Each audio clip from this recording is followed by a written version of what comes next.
Hey people, good morning. Positive Paul. Wednesday, January 11th, 2023. And one of the more difficult areas within Scripture that is hard to accept, specifically for the Satanist, is what would be called the womb of Israel.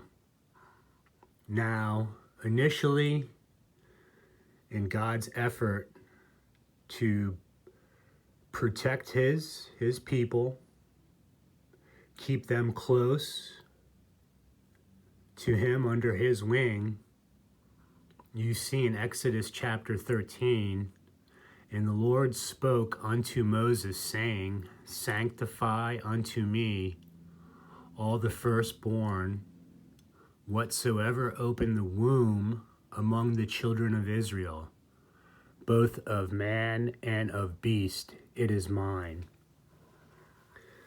Now, the reason why that is, the groups that you see here in verse 5, and it shall be when the Lord shall bring thee into the land of the Canaanites, Hittites, Amorites, Hivites, Jebusites. You see these groups mentioned initially back in Genesis 15, 19, 20, and 21. The Kenites are also in there. Those groups are adversarial towards the Israelites. And when it comes to sacrificing to Moloch or any other idol or god, those groups where they really hit a home run is when they can get an Israelite to, for a lack of a better way of putting it, I guess, switch teams, go to the other side. But more importantly, it's these individuals that needed to be set aside because they belong to the Lord, Yahweh. Now, as hard as that is to believe, what's even more difficult to believe, that this actually plays a part today.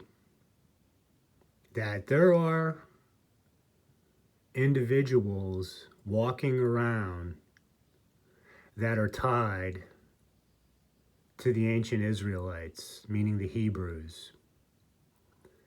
And the argument always becomes where in Timothy it says, don't get caught up in fables and genealogies and all that stuff, which is fine, because the new covenant obviously is much different. But the difficulty becomes is the role of Israel plays within end time events and how they will be redeemed. So the point I'm trying to make is, we know there's this group called the 144,000, and they are redeemed from earth to be set aside. They cannot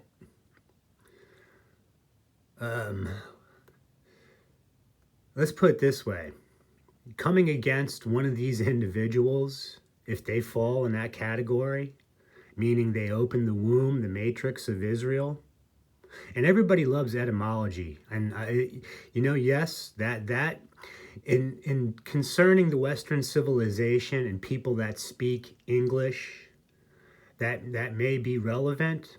But remember, the English language also was created, crafted to, I believe, cleverly confuse people, because other languages, just use Spanish as an example, things are very direct. there's not much left to wonder of what's this person talking about. So the point is, initially, these individuals were to be set aside. But as we further go down the line in Numbers, we see that Yahweh wants to take the Levites, meaning the priest, and the Lord becomes their inheritance because they had no inheritance with Israel. So what he did, meaning Yahweh, the Lord, he swapped out the firstborn for the Levites. Now, the Levites, they have a specific task, their charter on their service in the temple, the tabernacle, how they interact with keeping all that functioning. We know concerning the Ark of the Covenant as it relates to when an individual, meaning a Levite, goes in during Rosh Hashanah and makes the offering, that they're the only ones that can get in there and interact specifically around the Ark of the Covenant. There seems to be a people that have tried. You see this in Samuel where they captured the ark. This was the Philistines. They took the ark back, and their god Dagon, they discovered that once they took the ark and put the ark there, and the god Dagon was chopped in half, and they put him, put Humpty Dumpty back together. But the second time that they tried to, I guess, fool around with this ark, they were just torn to bitty pieces.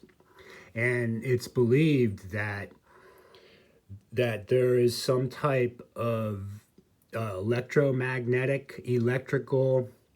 discharge within the ark. And the reason why the Levites are able to interact within the Holy of Holies is because they're in a modern sense, the way their body is, if you look at their physical body, there's something about their genetic makeup that they have this electrical resistance, I would say, that allows them to interact with and around the ark, making sure that they're not going to get zapped. So I'm throwing that out there. But what I want to do now is, I want this video, we're going to jump to Deuteronomy chapter 18.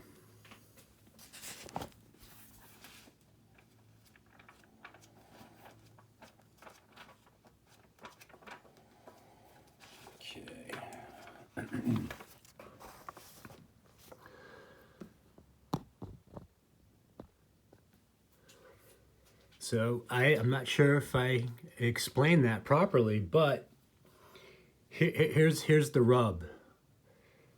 The womb of Israel, that's still, even though the Levites were given to the Lord, the Lord is their inheritance.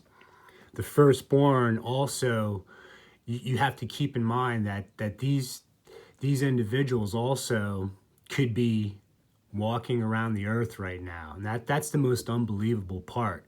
But you would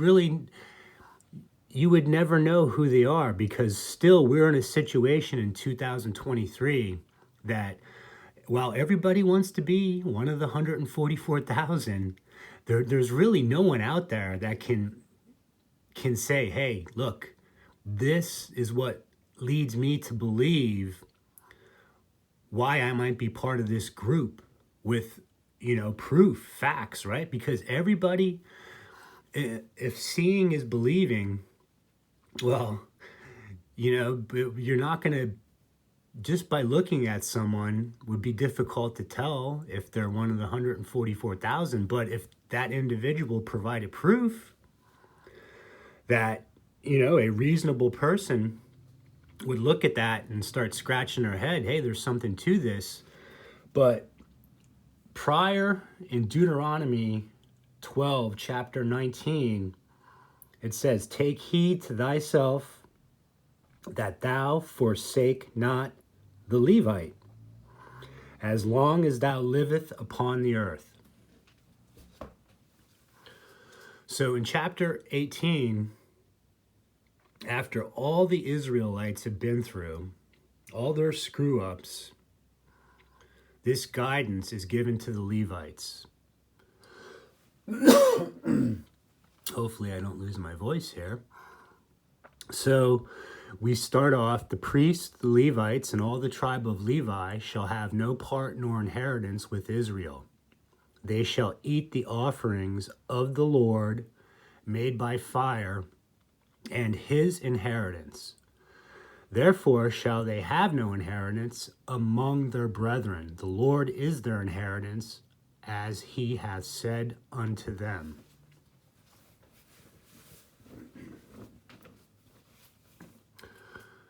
So this gives some detailed instructions, but what's important for me is, again, there are individuals tied to these Levites, and they are alive today. They would be part of the 144,000. And if a Levite had took these instructions to heart, all the way back in Deuteronomy, they would come down and go to chapter 18, verse 10. There shall not be found among you anyone that maketh his son or his daughter to pass through the fire, or that useth divination, or an observer of times, or an enchanter, or a witch. And remember in Exodus, thou shalt not suffer a witch to live. So you have these groups or individuals that are being identified on what their purpose is, but it's a nefarious purpose. Now, I've always stated that when it comes to this time travel, this is something that, while they claim that there's nuts and bolts technology now, the way this was done back then was during the ritual with these observer of times, or whoever else was needed, that they would be able to peek into the future.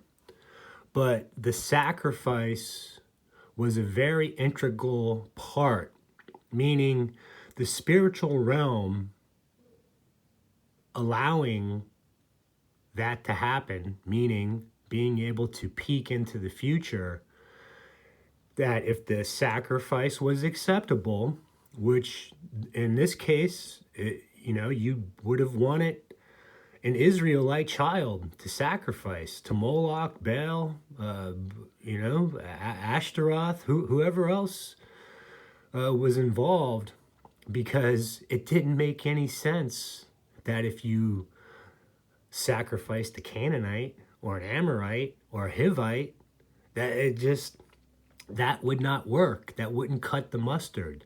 The same thing in a modern era. And part of what MK Ultra was about, which at this point, the purpose of MK Ultra is so watered down that, yes, Manchurian Candidate, mind control, this and that, but no. It is trying to figure out the remaining people that these Illuminati bloodlines try to control that are connected to the womb of Israel and also the Levites, they want to know, they want to get inside their heads and figure out, why can they not turn them into little devils? So the job always of those groups and these representatives of them, meaning these diviners, these observer of times, these enchanters, these witches, or a charmer, or a consulter with familiar spirits, or a wizard, or a necromancer, they are the ones that they're the, when they do the ritual, they if it all goes well, and who knows what the end result is, I don't know how it would work. There's something to be gained, which it'd have to, I guess in a modern world, right? It's, you get a material bump, right? You may have been stumbling along like Uncle Carl back in the late 1800s. And the one thing that these sad sack Satanists want to do is try to turn one of these good God-fearing individuals that would have been tied to the ancient Hebrews, the ancient Israelites, and yes, the Jews. I know it's a loaded term, but for the purpose of who they're looking for, because remember, a baby hybrid is not going to cut the mustard for Satan. A little reptoid is not going to cut the mustard for Satan. They need these individuals tied to the ancient Israelites. So you see the Levites even, how could this be that they could not adhere to these instructions? But with that being said, the DNA, the genetic makeup of these individuals is the last remaining whatever mankind was, whatever humans, the creation of humans were, man and woman, initially, we know that spiritual essence, whatever it was, it's missing. And the last group to come as close as you can get to the original DNA blueprint, meaning from the Lord, would be these Levites. Now, that's not to say someone, in one of the tribes of Israel, let's say that they lived their life righteously, they followed the commandments. Would they also be able to maintain that spiritual connection? I would think so. So the issue is, in a modern world, people do not think that Israel matters anymore. The replacement theology, all this stuff. But in chapter 18, Deuteronomy, he says, for all that do these things are an abomination unto the Lord. And because of these abominations, the Lord thy God doeth drive them out from before thee. Thou shalt be perfect with the Lord thy God. And the Satanists do not want to hear that. For these nations which thou shalt possess hearken unto observer of times and unto diviners, but as for thee, the Lord thy God hath not suffered thee to do so. He doesn't want you hanging around the psychic readers that are on every street corner in the United States. He doesn't want you fiddling around with these tarot cards, or what's the other thing? The Ouija board. What? All these little tricks where they try to lead us astray, meaning good, God-fearing men and women that don't want to be a part of these Satanist nefarious agenda. Just this is why, when I say, unfortunately, the baby boomers were not the greatest generation, they were duped. They gave up their children. There's no alien abductions. Get that through your thick head, people. So, this prophet that will be raised up, the Lord thy God will raise up unto thee a prophet from the midst of thee, of thy brethren, like unto me. Unto him ye shall hearken. Now, who could that be, folks? According to all that thou desirest of the Lord thy God in Horeb in the day of the assembly, saying, let me not hear again the voice of the Lord thy God. Now remember, if I was standing at the base of Mount Sinai, boy, I tell you what, I would have paid attention. I don't know where they went wrong on why this was allowed to continue. The sacrificing and destruction of children for as long as it's been going on. And what we get now are the fox guarding the hen house. These monsters, these Machiavellian monsters, sad sack Satanists that do these rituals with these children. And here's the problem too, folks. There are no more children to really be sacrificed, in the sense that, again, a baby Gentile doesn't cut the mustard. So this is why you start to have these false flag events to cause murder, mayhem, mischief, and keep us all, on guard and shaking in our boots. But I will raise them up a prophet from among their brethren like unto thee, and will put my words in his mouth, and he shall speak unto them all that I commanded him. And he did, and the Pharisees rejected him, an overall rejection. And it shall come to pass that whosoever will not hearken unto my words, which he shall speak in my name, I will require it of him. Now, because essentially we're about 3,500 years down the road, they think that these Satanists, that it's not going to be required of them, because he did speak the words of the Lord to them, and they rejected him. But remember, the prophet which shall presume to speak a word in my name, which I have not commanded him to speak, or that shall speak in the name of other gods, even that prophet shall die. Now, these false prophets, right? We're waiting on all these things to happen, which, look, if anybody thinks that within this year that things are not going to start to really kick into high gear concerning all these matters as it relates to prophecy, keep hoping that the stock market doesn't crash, and then your retirement's going to be there, a paycheck's going to be there. Because we know, people, look, the only way you're going to get this awakening is when the money dries up and the lights are out. That is the only way. So when a prophet speaketh in the name of the Lord, if the thing follow not, nor come to pass, that is the thing which the Lord hath not spoken. But the prophet had spoken it presumptuously. Thou shalt not be afraid of him.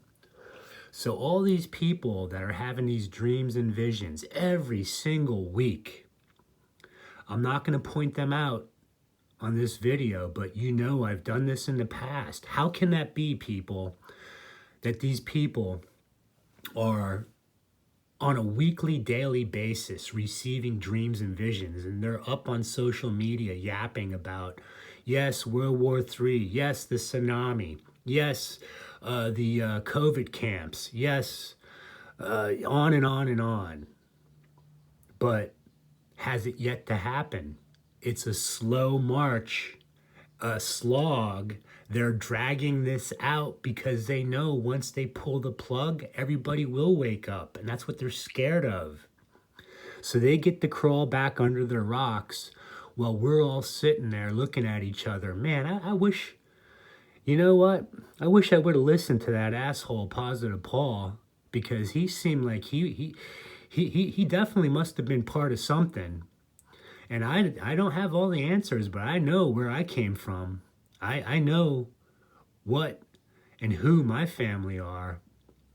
So when you get up and start spouting off all these dreams and visions on a weekly basis, now, I mean, look, after post September 23rd, 2017, look, all day long we're hearing this. I say it's impossible. If there was only 17 prophets, meaning our Messiah being one of them, and these prophets, it wasn't, if you do a careful examination, you'll find out the word of the Lord didn't come to Ezekiel or Jeremiah or Isaiah every single night, or Daniel when he had his visions. They were, spread out here and there. So this is what I'm saying. And the argument will be now is, well, Joel chapter 2, verse 28, Acts 2:17, the pouring out of the Spirit afterwards in those days on all flesh. The old men dreaming dreams, young men visions, handmaids, servants. Yes, that is occurring right now, but it's not open-ended. And again, it cannot be on a daily, weekly basis. If you see someone, stating this is your cue that it might be a false prophet, and I will require it of him. So before my voice goes, I woke up and, I get in these funny moods, and I figure I'd throw that at you people before I go back to my normal ranting and raving. And yes, they're buzzing around. I don't get this on how a 57-year-old MK Ultra satanic ritual abuse survivor with no money, no ability to do anything really, hoveling around could be so important that they need to be buzzing around me all day long. Well, we'll figure this out soon enough, folks. So hang in there, everybody. God bless. Keep your eyes to the sky and let God find his way in your heart.